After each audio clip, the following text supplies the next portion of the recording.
मशहूर स्मगलर वीरप्पन की दुख्तर बेटी तमिलनाडु से लोकसभा चुनाव में उम्मीदवार। इलेक्शन में सियासतदानों के अलावा फिल्म सनत और अदब से ताल्लुक़ रखने वाली शख्सियतों का हिस्सा लेना कोई नई बात नहीं, लेकिन हालिया अरसे में माफिया सरगर्मियों से वाबस्ता अफराद भी इलेक्शन में किस्मत आजमाई कर रहे हैं।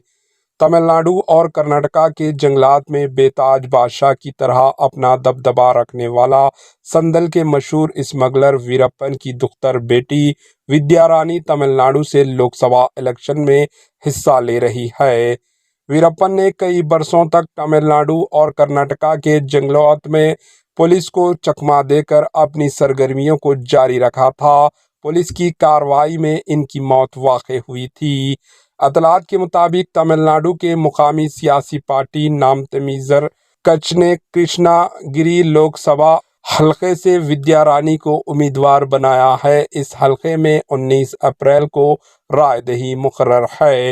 वीरप्पन की मकबूलियत को वोट में तब्दील करने के मकसद से विद्यारानी इंतखाबी मैदान में हैं। इनका मानना है कि वीरप्पन की गरीबों के लिए खिदमत को याद रखते हुए अवाम उन्हें ज़रूर मुंतखब करेगी। Bureau report, AHN news. AHN news को लाइक करें, शेयर करें और सब्सक्राइब करना ना भूलें।